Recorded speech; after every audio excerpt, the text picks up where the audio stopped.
Página 27, exercício 1. Em uma sala de segunda série do ensino médio, no início e no final do ano, foi feito um levantamento sobre as idades dos alunos e observaram-se os dados tabulados a seguir. Engraçado, né? Aquela brincadeira que a gente fez na sala de aula.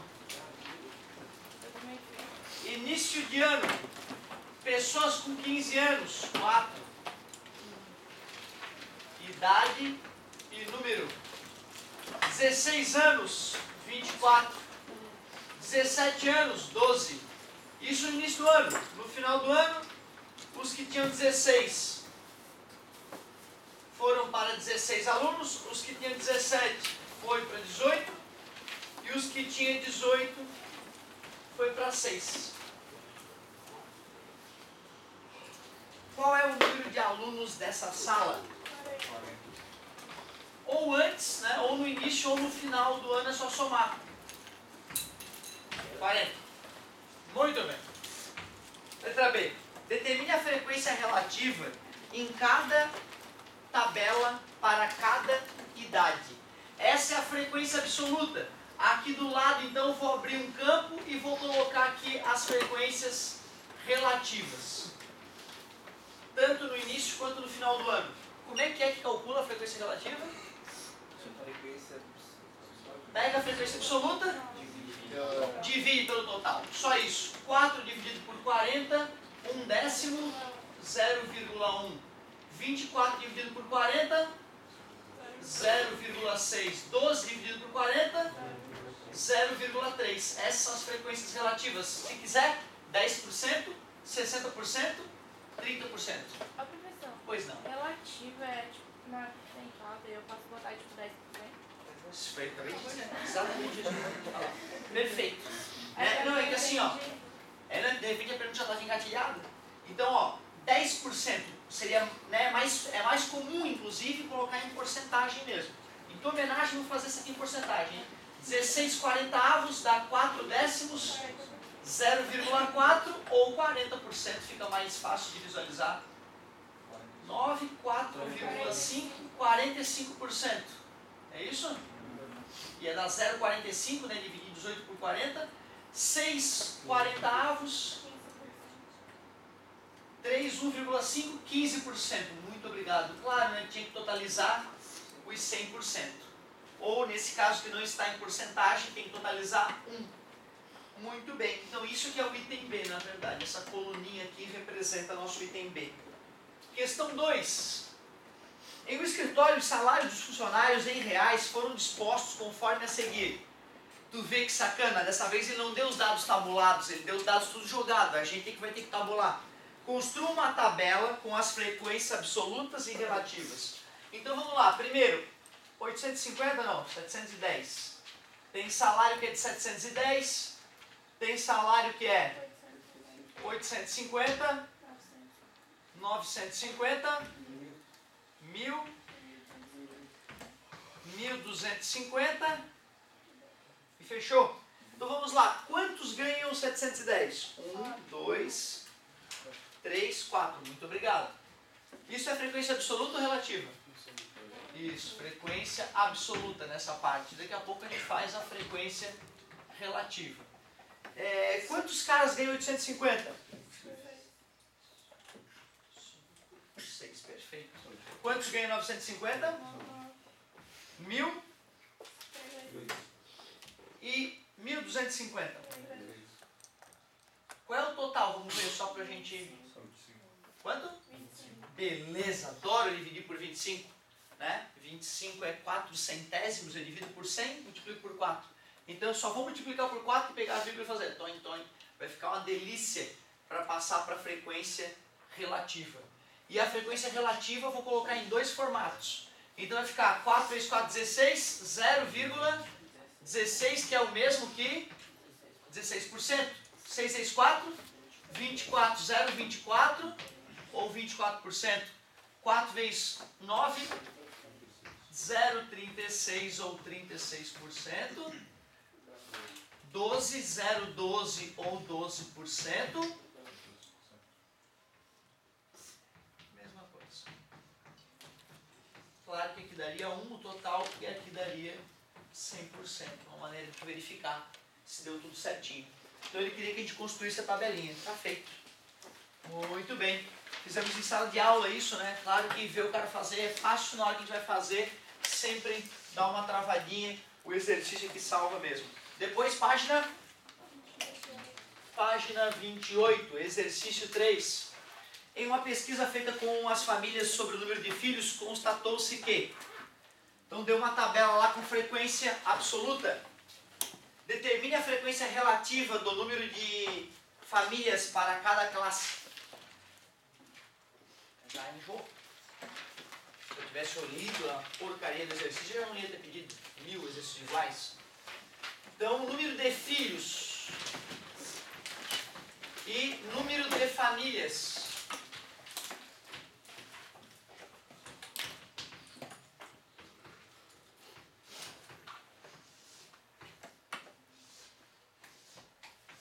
Famílias com mais de 3 filhos. Mais de 3 filhos, 2. Famílias com 3 filhos, 42. Famílias com 2 filhos, 120. Famílias com 1 filho, 66. Famílias com nenhum filho, 20. Determine a frequência relativa. Pô, vamos ver primeiro qual é o total. Oba! Yeah! Que aí é só multiplicar por 4, dividir por 1000. Toin, toin, toin. Então é isso aí. 2 vezes 4, 8. 0,08 ou 8%. 8, 16. 1, 2. Pode, 3. 0,168 ou 16,8%. Vezes 4, dá 480. Toin, toin, toin. 0,48 ou 48%. Resumindo, galerinha, estamos dividindo por 250. Só isso. Pega o valor, divide por 250. 4 vezes 6, 24 foi 2, 24, 25, 26. Toin, toin, toin.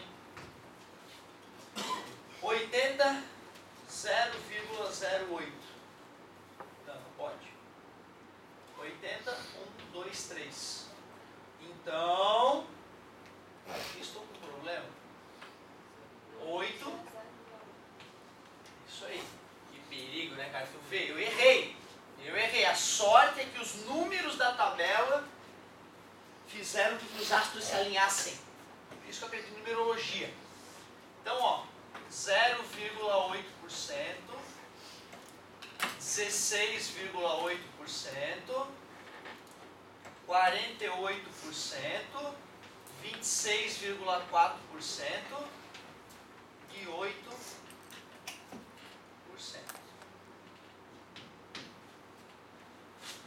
Muito bem. Questão 4.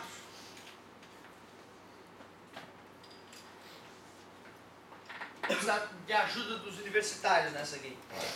No quadro seguinte são informados os turnos em que foram eleitos os prefeitos das capitais de todos os estados em 2004. Então, em Aracaju, no primeiro turno. Em Belém, no segundo turno. Belo Horizonte, primeiro turno. E assim vai. Em Vitória, segundo turno. Na região norte, a frequência relativa de eleição dos prefeitos no segundo turno foi aproximadamente... Essa questão é maravilhosa, apesar de a matemática dela ser tranquila, porque ela exige que o aluno tenha conhecimento técnico específico em matemática e em geografia. Eu não vou me lembrar exatamente onde é que é o Nordeste, onde é que é o Norte, qual que está dentro, qual que está fora. Só os universitários para me ajudar.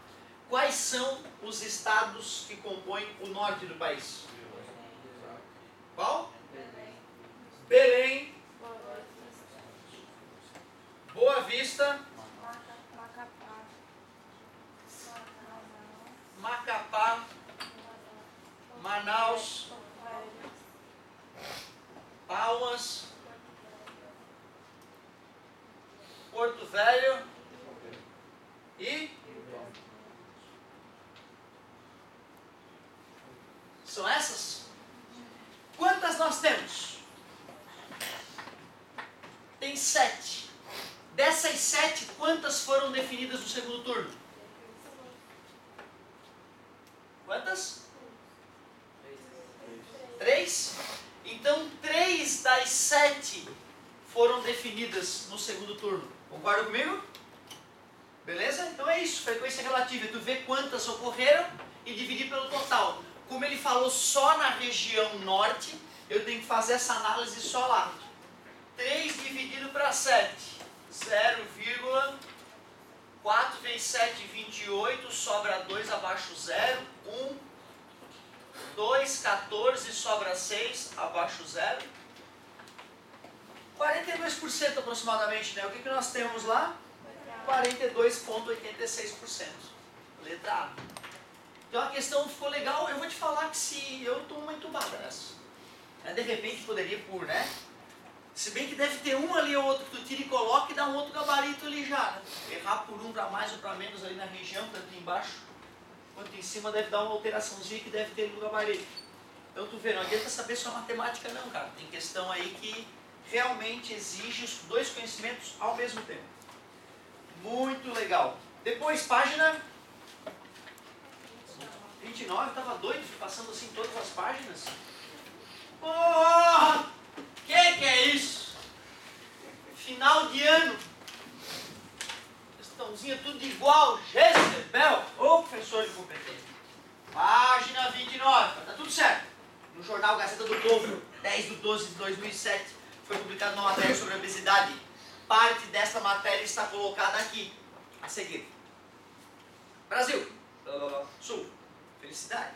Espaço de saúde. Para o obeso mórbido, cálculo do IMC da massa corpórea, e falou lá, analisou um monte de coisa, hein? Meu Deus do céu, quantos por cento estão abaixo do peso, quantos por cento estão no peso normal, no Brasil e no Sul. Obesidade mórbida, obesidade moderada. Felicidade, estudo comprovou o que os especialistas já desconfiavam. O ditado que diz que os gordinhos são mais felizes é uma falácia. E tu vê, uma vez teve um dos descobridores da dupla hélice do DNA, né? Acho que é o Crick, não sei o que é Crick.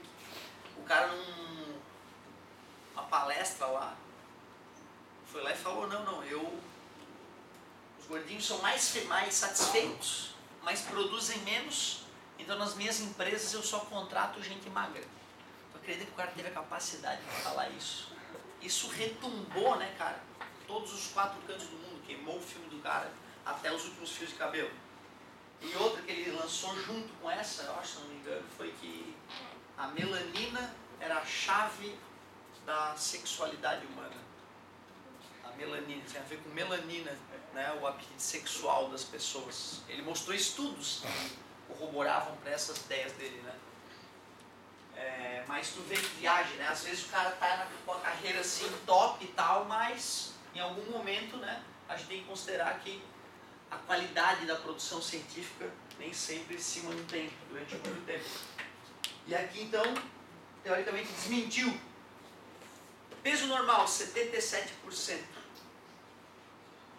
Sobrepeso, 82%. Obesidade leve, 78%. Obesidade mórbida, 29% das pessoas se consideram felizes, mesmo sendo obesas mórbidas. Legal. Principais problemas de saúde para o obeso mórbido: hipertensão, 70%. Doenças nas articulações, 36%. E assim vai. Ainda falou, né? Cálculo do índice de massa corpórea para adultos, IMC. Os indivíduos caracterizados como os obesos mórbidos são aqueles que apresentam o índice de massa corpórea, IMC, acima de 39,9.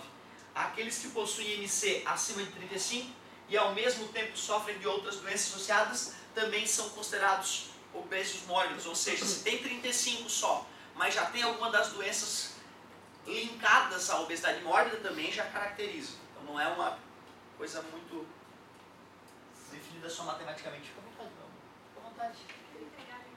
Aproveita aí e calcula teu IMC, cara, nessa paradinha, tá ali, ó, pega teu peso, divide pela altura multiplicada, altura ao quadrado, vê como é que tá, não custa.